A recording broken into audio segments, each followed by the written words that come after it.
Assalamualaikum warahmatullahi wabarakatuh. Sahabat-sahabatku, kita teruskan lagi pembahasan kala tidak, kolo tido atau kolo bendu.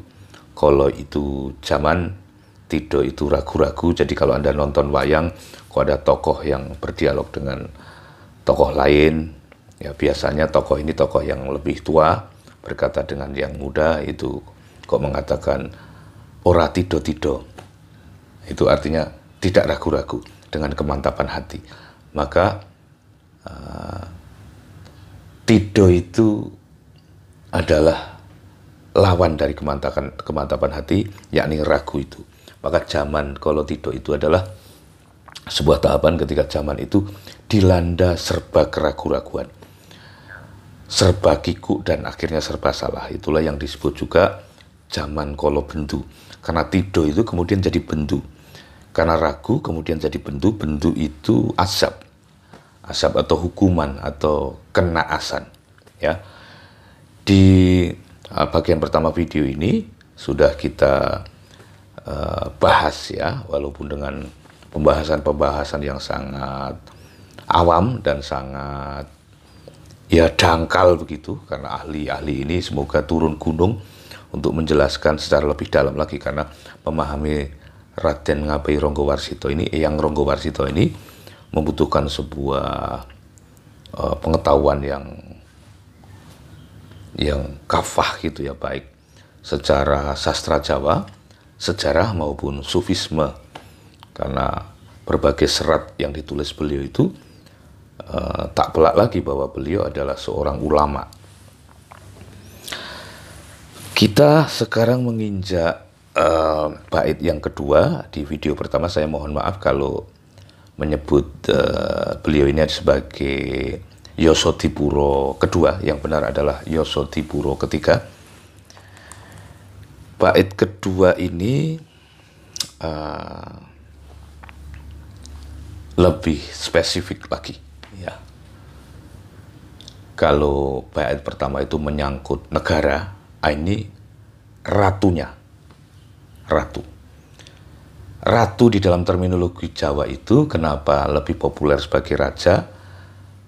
Dan kenapa kerajaan itu disebut keraton? Karena Jawa itu leadershipnya, kejiwaannya maupun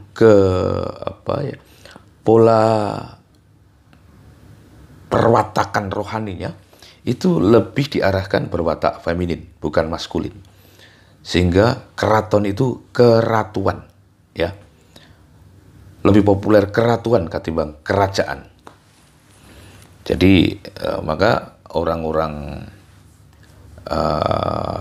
para priayi-priayi Jawa yang ketat kepada simbol-simbol itu, bahkan dari berpakaian, dari makanan, dari sastra lisannya sangat ketat dengan kaidah-kaidah kelembutan. Karena memang kelembutan itu yang menjadi feminisme itu yang menjadi tujuan kerohaniannya. Nanti ada penjelasan yang lain lagi yang lebih komprehensif soal itu insya Allah. Ya, kita sekarang melafazkan bait yang kedua. Ini kalau bait pertama sekali lagi negara, ini ratunya, ya, pemimpinnya. Di zaman kala tidak ini berwatak begini ratunya. Ratune Ratu Utomo. Jadi rajanya tidak pelak lagi, pemimpinnya adalah pemimpin yang excellent, ya. Entah secara kompetensi maupun secara rohani, entah secara intelektual maupun spiritual. Mungkin tafsirnya begitu. Utomo itu sangat luas. Patih Linuwih. Patih, ya. Wakil terdekat dari raja. Ya kalau sekarang mungkin menteri gitu. Linuwih itu pinunjul itu lebih ya. Artinya kalau sekolah ya rankingnya 3 besar gitu, Linuwih. Katimbang yang lain-lain ya lebih. Pranayaka Tyas Raharja,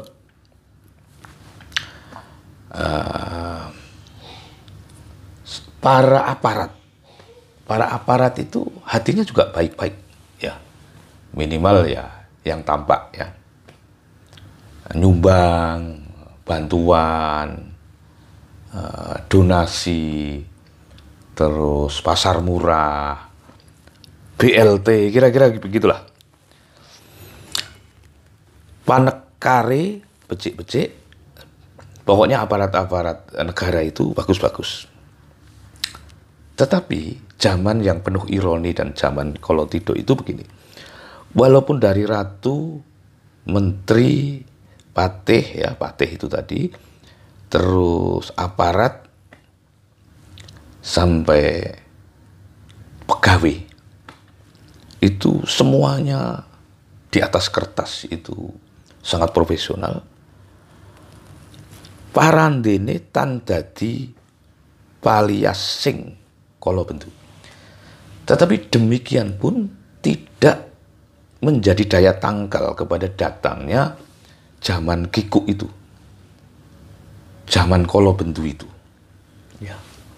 Ironi-ironi ini harus kita baca secara lebih tenang nanti, karena jangan sampai kita salah tafsir, apalagi menuding pihak-pihak dengan bahasa punishment atau bahasa judgment gitu, penghukuman. Karena tembang ini juga menyiratkan sebuah kompleksitas keadaan, bukan hanya kompleksitas pribadi. Kompleksitas keadaan itu bisa menimpa siapa saja, dari orang paling tinggi, ratu, dan para aparat rendahan di bawahnya. Malah sangkin andodro, malah makin menjadi-jadi. Rubedo kang ngribeti, halangan-halangan yang menghambat, yang membuat keadaan makin berat. Beda-beda hardane wong sanagara, begitu beragam, ya, kerusakan di dalam negara itu, baik yang dibawa oleh orang-orangnya maupun yang dibawa oleh keadaan. Ya. Seperti waktu saya rekaman ini kan sedang ada pandemi, itu keadaan pasti. Banjir itu keadaan. Terus apa ya?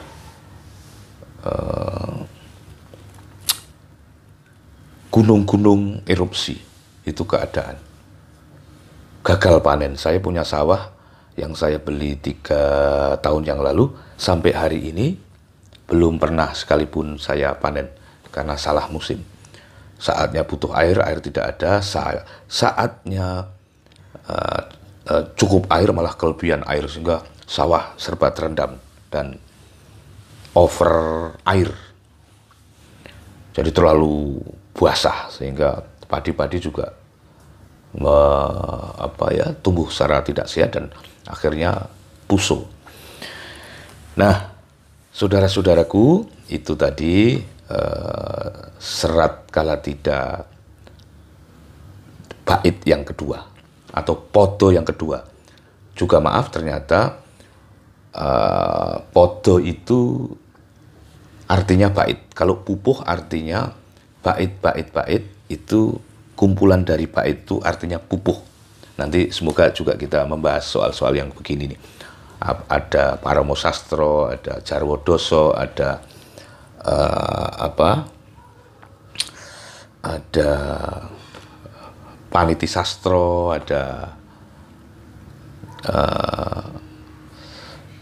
banyak terminologi yang saya saking banyaknya di kepala ini, bukan ahli ya, tapi meminati, itu ide bermunculan, berkelibatan di kepala. Saking banyak sampai tidak terkatakan kadang-kadang. Itu kelemahan mulut dan otak sering tidak sinkron semacam itu. Terima kasih, kita sambung di lain kesempatan. Semoga saya bisa 12 bait ini bisa saya sajikan kepada teman-teman, setidaknya sebagai peristiwa dokumentasi. Wabillahi taufik walhidayah. Wassalamualaikum warahmatullahi wabarakatuh.